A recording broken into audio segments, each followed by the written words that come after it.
Valérie Toussola. Et là, nous sommes à la cité de Kouinoumou, précisément au Congo central. Oui.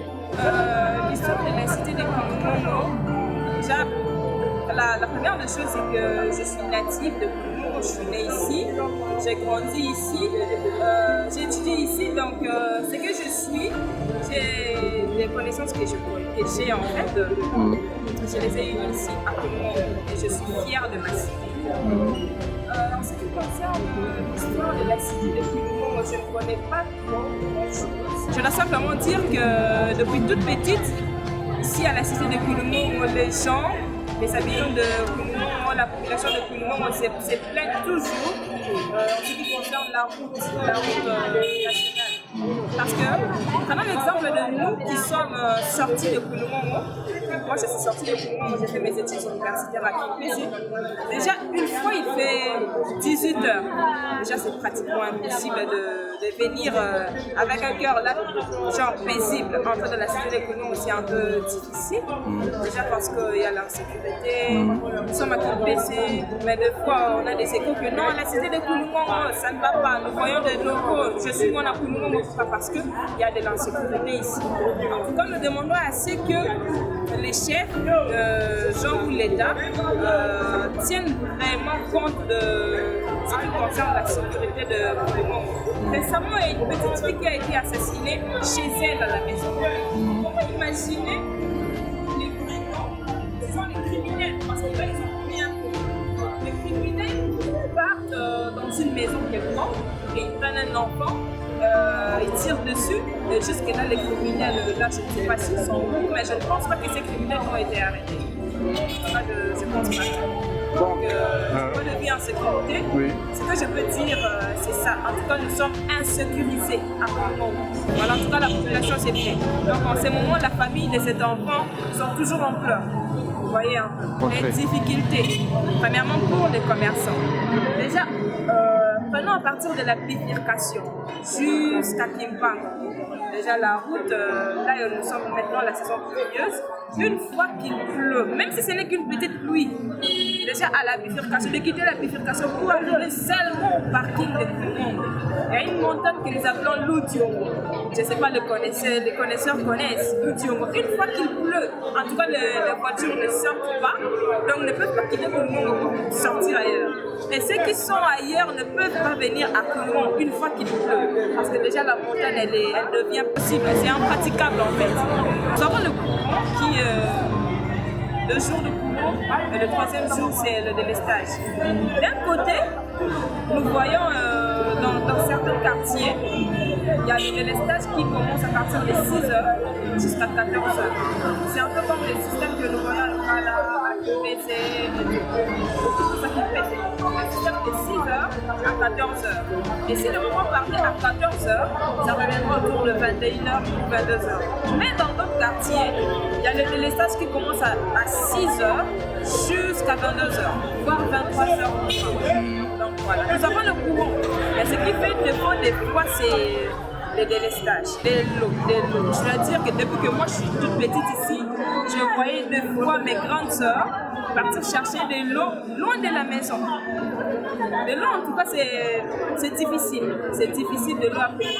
Il y a dans certains quartiers, je peux prendre le quartier de Télé, Foukou, 27. Là, en tout cas, de l'eau, c'est difficile. Nous voyons une maman qui se plaignait que non, dans leur quartier, ils ont déjà fait un mois, l'eau ne jaillit plus. Et ils doivent quitter là-bas avec les bidons d'eau, venir à la cité chercher de l'eau, voir si à la cité l'eau ne jaillit pas, ils doivent descendre dans les camps de la sucrière. Or la sucrière c'est ça. Comment comprendre qu'une maman déjà âgée peut prendre les bidons d'eau, mettre sur la tête, surtout que s'il n'a pas l'argent pour prendre la moto, elle sera obligée de transporter son bidon d'eau, de quitter les camps de la sucrière, jusque pendant l'exemple de quartier de vous voyez que c'est un peu comme de la torture, mais elles n'ont pas le choix. On dit souvent que l'eau c'est la vie, et s'il n'y a pas d'eau, que faire? Donc en tout cas, l'eau de la cité de Kouinoumou, c'est difficile. Déjà, nous demandons au chef de l'État, si possible, avec sa bonne volonté, s'il pourrait revoir ce qui concerne de l'eau en fait. Parce que tout le monde a la magie des eaux. Avant, on avait la Zira, mais vu que j'étais sortie de Kulmo et en revenant comme ça, je ne sais plus trop en tout cas si la Zira fonctionnait toujours. Mais en tout cas, si possible, qu'on revoie le problème d'eau à la société pour faciliter la tâche aux habitants. Merci beaucoup. Nous vous remercions, madame. Merci, c'est moi qui vous remercie. En tout cas, c'est un plaisir. D'accord, merci.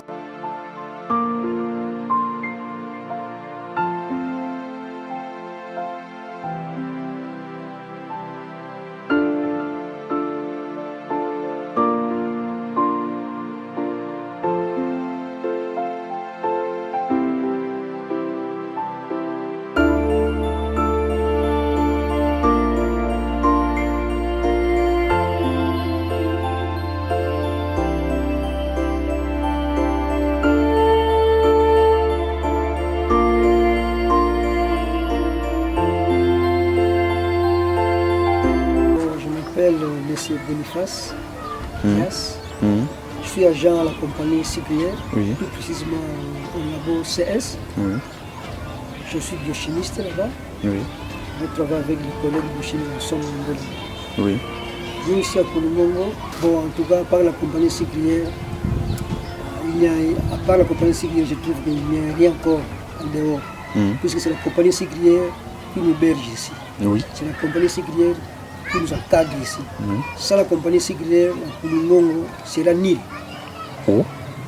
Comment ça? C'est la compagnie Cyclière qui est à la base de cette cité. Nous tous nous vivons à la compagnie Cyclière. À la cité, il n'y a pas d'autre chose. Il n'y a pas d'activité, il n'y a que des commerçants, des débrouillards. Nous avons quelques amis qui font des affaires, par exemple l'Espoir, les Nawezi qui ont des chambres froides, qui font les boissons, les vins. Il y a les Mitou Rouges, les Fimbo, les Londokas, tout ça. Ah oui. Colomboka aussi ici. Ici toujours. Ah oui. Il y a beaucoup de sortes de vins. De vins. Oui, surtout la route. Surtout comme nous sommes dans la saison pluvieuse, la route maintenant va être très bien abîmée. Il y a toujours des terrassés, des trous. Donc ici, la chose qui facilite ces milieux, ce sont les motos. Puisque les motos entrent partout. Même la route est impraticable, mais les motos, c'est débris de passer. Nous partons au champ grâce aux motos. Nous venons avec des colliers de manioc, des foufous, des arachides grâce aux motos. Les véhicules, en tout cas, dans les routes là, ce sont des routes impraticables. Il y a son nom, Ngunga Kassongo, voilà. Ah, voilà. Papa Ngunga Kassongo. Le nom revient. Le leader de Koulingongo. Il y a un mélange, les produits alcooliques et les produits non alcooliques. Il y a des vins traitants, il y a aussi des vins, des whisky. Vous prenez ça pour vous faire un peu de drink là. Nous avons de grandes difficultés de courant, l'eau. L'eau est difficile à Koulingongo. Les mamans se réveillent tantôt à 4 heures, tantôt à 3 heures, on est chercher de l'eau. L'électricité, il y a toujours des décalages, de 6h à 14h, de 14h à 22h, 22h à 6h. Donc le courant vraiment, ça nous rend très difficile. Le courant et l'eau en tout cas, c'est le cerveau primordial de cette cycle. Nous sentons beaucoup de difficultés concernant le courant et l'eau. Auparavant c'était 2 jours après de l'estage. Maintenant c'est chaque jour, 6-14, 14-22, 22-6. Moi, étant que peuple congolais, je demande seulement l'appui du président dans nos milieux. C'est ça.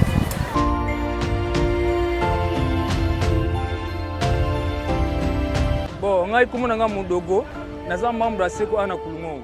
Pona nzela sera mbula, sa tukoka kaka te ba poto ba mito ko kanga mana ba montagne ba sa tuzala kaka kodo ka mal à l'aise. Sera mbula passe. C'est là nga susu passe. En tout cas, tu sepela vraiment. Ce qui bâtit ma cadavre vraiment na kasa kulungo vraiment. En tout cas, tu sepela ma casse vraiment. En tout cas, sentiment mo tu zana na kasa kulungo vraiment. En tout cas, ne salama vraiment te. Ça bana mukile salama vraiment. Difficulté ka to kuta na onka ka pona biso bata seko. Ce qui moule so e beti kaka. Ba camion na biso moye ke suna na bifroison ezate. Ça difficulté on ga to kuta na onka moule so e beti kaka nzele e be baka vraiment. Ba camion moye voyager ezate mona ba client mona vraiment zonga na ba on peut moule e beti. Pour na poto. bon bifraction tofutaka bango 3000 francs kipese lukala ekipese bafutaka 8500 lukala bafutaka 7500 mbazango bafutaka 7000 francs Kinshasa bafutaka 20 000 francs. Comment je souhaite Botanga côté ni. Ah on a l'état civil. Oui. Bozo senga nini pona makambo na mine bunga a. Je sais on a faut bacha likadan kama konza mboka achesa likadan boba kote bele na bamboka. École wana buuti lelo botangi ni. Algèbre na anglais. Na anglais. Bozo na classe ni. 7e. Alors 7e. Alors est-ce que aboza kana mai? Mai za passe na kulungo. Ah. Mai za passe. Mais ça passe. Bozo senga ni na chef de l'état. Achesa ba pompi. Est-ce que le courant est stable? Courant a vraiment casse. Ouais, ça commence faible. Alors est-ce qu'il y a besoin de compagnie bino bozo tanga lo boko salela? Ma compagnie za d'abord cyprien. À part ma compagnie de Côte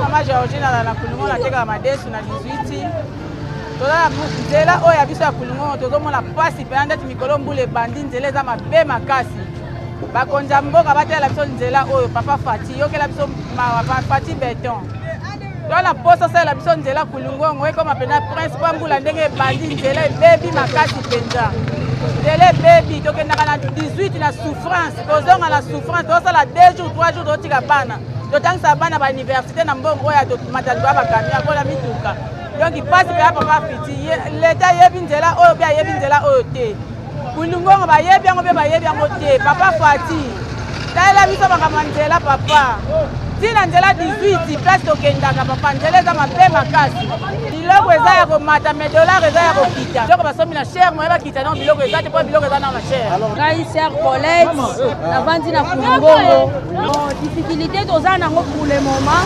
tozoyoka dollar ekiti mais tozoyeba prix fixe pena ya dollar yango tozoyeba yango te en tout cas mpona biloko baprix nano ekiti te eza na pena baprix ya likolo en tout cas banzela eza ya mabe makasi esitu ndenge tokomi daya na bambula boye donc tokomi kobanga il a des fois olati bilamba ozonga boye bilamba ekomi salite mpona nini banzela na biso eza mabe vraiment bon tokosenga na chef ya leta babongisela biso nzela na ndenge toyoki ke nzela balingi babongisa tuka toza ya kosepela misu tozalaka tobima na bamoto mpo tokende ti bification donc ozokende kini me na bilamba olataki ekomi da salite ntango okokende na mutuka bato bakomi kotaloka yo wuti na mboka nini mpo baomona nanu salite mpo na nini nzela tozokendela eza mabe mai mpe kamwa difficulté eza mpo bata mosu ndeti biso kote na biso tosali déjà un mois mai eyaka te mai ezalaka te na po bino tooke koluka bamai eza te bon kombo na ngai Mupasa Malumalu Mosaka nazali changeur en même temps nazali président du conseil d'administration et la nouvelle société civile na Kulingongo. Bon, Kulingongo awa auparavant nous allons un peu dans des problèmes de difficulté, d'insécurité, mais pour le moment tout est un peu bien. Tout est un peu bien. Parce que nous allons avoir la police pour ça pas mettre les volontaires de paix pour savoir ça na bango. Les civils pour savoir ça na pour soutenir l'État. Parce que nous savons que tout est bien pour le moment. Parce que si on a vu ce que il y a un site mimi Nzela. Alors le voilà, Nzela, bazo bongisi yango, dollar peut quitter, biloko peut taper malembe, to peut si président Fati Beton, merci beaucoup. Mais après si prière Moussa Zate, pour se faire que chef de l'État a côté de ma compagnie Moussa na Kulingongo awa parce que compagnie supérieure il a déjà vraiment il a pris ma casse militaire pour son population. Chef de l'État, mais c'est Tshisekedi na bolingo ya Nzambe wa Takanango akotsa ba accompagner mususu na bolingo awa na ba Congo de kozala malamu mingi to betre maboko. Kombo na ngai Boyela François Mardoché un jour. Awa tozana kulungongo vraiment na mboka ya Sikrière. Abiso tozo vivre awa par la grâce ya usine ya Sikrière. Ce qui Sikrière a foutu, on a doté la moins bien. Mais tout ça là, nous avons cher, ce qui ont équité, pour qu'on soit payé le marché awa, tout ça comme on suma awa na ba étape. Tout ce côté la rentrée scolaire a tout mon aki mbongo circulé bien normal. Ndenge rentrée scolaire esili atuka tozongeli ndenge tozalaka na bapiaka na bapiaka. Ce qui Sikrière est foutu, là ça va. Ce qui est foutu, et comme côté quand moi père moi sapato oyo par hasard au Kyoteka. Ce qui au tekite au passé à toujours oyo côté ka ozuna. Bon ba difficulté eza awa circulation malunga ezalaka te. Bon oza awa déranger mingi na ba oza déranger mingi awa na zolo ba vérité. Na ba faux soldats oyo babana ko menacer biso na mboka. Oui. Ba faux policiers. Nala kubanga Nzambe na kubanga bino te. Il faut na ba vérité, pour vérité nde ko bongisa mboka. Tozaki na ba faux policiers, ko kotela biso na bandako. Ba boma ba tebele. Soki ba changer ka ba policiers kala tembele awa, héros. Tozo mo iso bato na zando déjà to sikokali. On a mal à l'aise. Pourquoi bakulu na nzoka de sous couvert ba policier. Depuis ba changer commandant mususu awa na kulungongo ato komi à l'aise. Mais même pour bima na bification au kota boy. Suka 19h. 18h de suka. 19h au kota suka. On a ni ezalaki dérangement ya ba soda na banzela au kota. Si si vous avez commis la publication 20h au côté. Au moins vous pouvez vous en mboka o. Yanzela au côté boy 20h au Kinshasa transport za. On a kubanga nini? Afo asoda abakuluna sukuve bakuluna. On a chef de l'État ezali. Chef de l'État akuvata yego ya awate. Bato baza entourage na ye. Baza ndena volonté à suivi. Mon yazali bolo na nyos alors que yo kende na mboka kingandi otala eske musala oyo balindi batia makadame na kulungongo eza ya solo beza lokuta babandi to babandi te ko komi scénario na ndenge nini chef de l'État ayaka oliatia libanga na bification kuna akoti libanga na itina Sikrière et comme le scénario awa cette fois-ci tomoni que atubazo ya pona nzela ya kulungongo tina kipangu tomoni pe bancheye il faut suivre ça oso ki suivre ça to komona bakoza kola ba chinois o bazo bongisa makadame na nzela route principale atimoli awa asota ke kuna Koto ya timula ki liboso esali ata 6 mois basalaka te desordre na désordre. Mpona ni suive zate. Oui, nazokosa te. Yo komona bato ebele na remorque lokola ba prisonnier. Bangole bazoseka biso na ba transport biso tokosala. Nyonso wana ni désordre ya mboka. Ba transport ya malonga eza te. L'État pe ba bisi ya malonga oneti. Pardon, l'État bolimbisa. Omoninga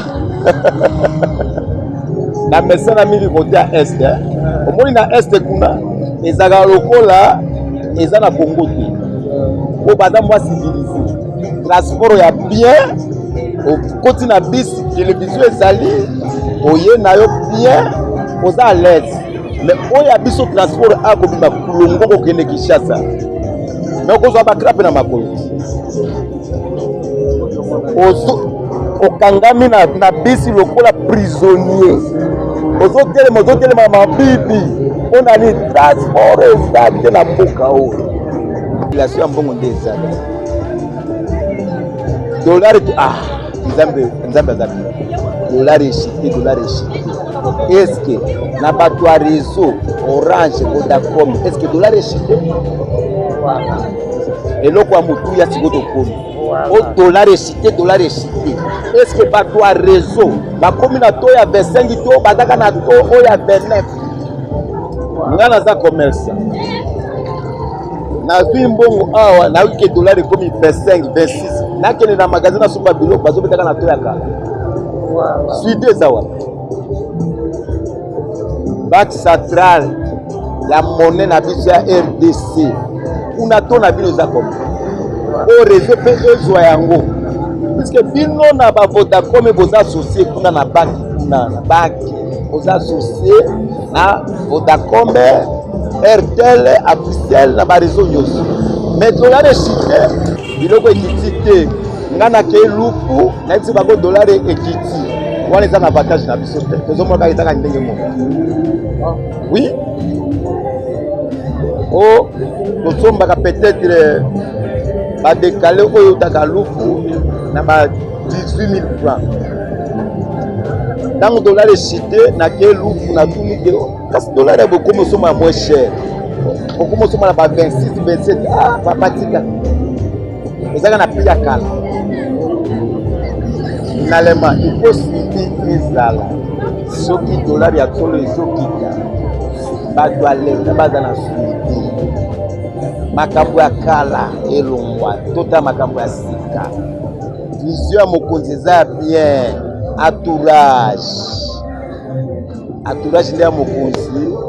Balingi kaka bango bazwa mpe mbongo lokola mokonzi nde ndenge azwa. Kaka lelo. Eza neti ndenge yo ye. Apesi yo musala oyo olingi kaka lelo ongindi. Nde Congo eza ndenge. Au nom de Louis Gloria. Différence moko kaka tolingi topesa eza ya bato nde bakompena mingi te. Eza ya Luftoto na Luf Frontière. Nga navandi na Luftoto. Lelo oyo tokutani na Ilungongo mais navandi na Luftoto. Différence eza ya Luftoto eza gare na Onatra. Pe kouta Matadi soki ye Kinshasa gare centrale na ngoza plus ou moins ça la 1h30 à 2h du temps. Changement ya ba conducteur. Yango ba bengi yango Luftoto. Luf Frontière eza frontière ya Angola na Congo. Eloko ekaboli biso eza po. Soko longwe okatsa na ngamu na bango. Soko sana mikanda te okatsa. Biso pe po balongwa kuna po bakatsa bo so wana mikanda te okatsa. Luftoto yango mpe alimenter Kulungongo mobimba. Soko mona ka kureza na Kulungongo. Ebuti na Luftoto po ya Kulungongo.